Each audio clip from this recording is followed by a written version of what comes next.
ایک ایسی پاک اور عظیم معجزہ نما پیدائش جس نے پوری دنیا کو حیران کر دیا۔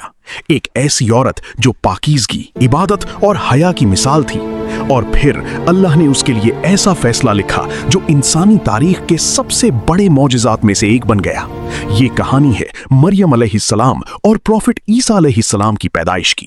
یہ وہ واقعہ ہے جو قرآن کریم میں تفصیل کے ساتھ بیان ہوا، ایک ایسا واقعہ جو اللہ کی قدرت، پاکیزگی اور معجزات کی سب سے بڑی نشانیوں میں سے ایک ہے۔ بنی اسرائیل کے دور میں ایک نیک اور عبادت گزار خاتون تھیں، مریم۔ ان کی والدہ نے اللہ سے دعا کی تھی کہ اگر ان کے گھر اولاد پیدا ہو تو وہ اسے اللہ کی خدمت کے لیے وقف کر دیں گی۔ اللہ نے ان کی دعا قبول فرمائی۔ مریم بچپن ہی سے عبادت، پاکیزگی اور اللہ کی بندگی میں مشغول رہتی تھیں۔ ان کی پرورش پروفٹ زکریا علیہ السلام کے ذمے تھی۔ جب بھی زکریا ان کے حجرے میں جاتے وہاں رزق موجود ہوتا۔ انہوں نے پوچھا، مریم یہ تمہارے پاس کہاں سے آیا؟ مریم نے جواب دیا، یہ اللہ کی طرف سے ہے، بے شک اللہ جسے چاہتا ہے بے حساب رزق دیتا ہے۔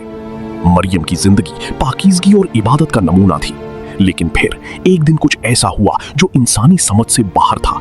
مریم تنہا ایک مشرقی مقام پر گئی۔ وہاں اللہ نے اپنا فرشتہ بھیجا۔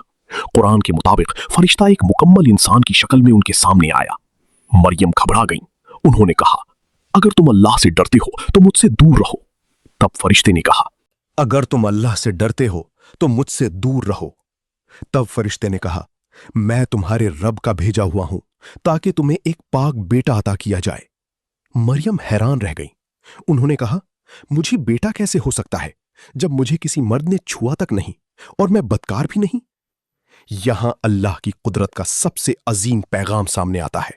فرشتے نے جواب دیا، ایسا ہی ہوگا، یہ اللہ کے لیے بہت آسان ہے۔ اور پھر اللہ کے حکم سے معجزہ واقعہ ہو گیا۔ بغیر کسی باپ کے مریم حاملہ ہو گئی۔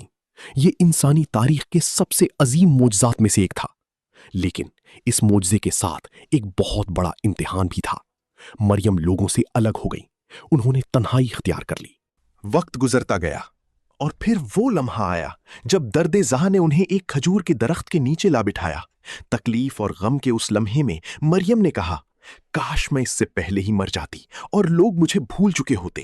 لیکن اللہ اپنے نیک بندوں کو کبھی تنہا نہیں چھوڑتا۔ تب نیچے سے آواز آئی، غم نہ کرو، تمہارے رب نے تمہارے نیچے ایک چشمہ جاری کر دیا ہے۔ اور کہا گیا، کھجور کے درخت کو ہلاؤ تاکہ تازہ کھجوریں تم پر گریں۔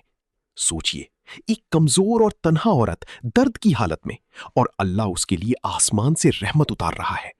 پھر پروفٹ عیسیٰ علیہ السلام پیدا ہوئے، ایک پاک معجزہ، ایک ایسی پیدائش جو اللہ کی قدرت کی زندہ نشانی تھی۔ لیکن اصل امتحان اب شروع ہونے والا تھا۔ مریم اپنے بچے کو لے کر اپنی قوم کے پاس واپس آئیں۔ لوگ حیران رہ گئے۔ انہوں نے الزام لگانے شروع کر دیے۔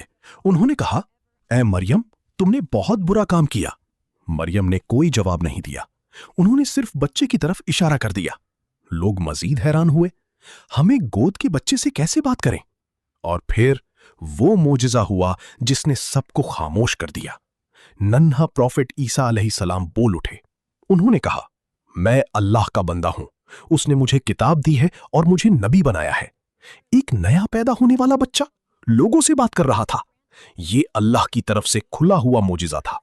عیسیٰ علیہ السلام نے اپنی ماں کی پاکیزگی کا دفاع کیا اور اپنی نبوت کا اعلان کیا۔ قرآن بیان کرتا ہے کہ اللہ نے عیسیٰ علیہ السلام کو بہت سے معجزات عطا فرمائے۔ وہ اللہ کے حکم سے اندھوں کو شفا دیتے، کوڑھی ٹھیک ہو جاتے۔ چند خواتین میں سے ہیں جن کا نام عزت اور تکریم کے ساتھ لیا گیا۔ یہ کہانی صرف ایک معجزے کی نہیں، یہ یقین کی کہانی ہے، پاکیزگی کی کہانی ہے، اللہ کی قدرت پر پورے بھروسے کی کہانی ہے، اور یہ پیغام دیتی ہے، جب اللہ کسی چیز کا فیصلہ کر لیتا ہے تو بس وہ کہتا ہے، ہو جا، اور وہ ہو جاتا ہے۔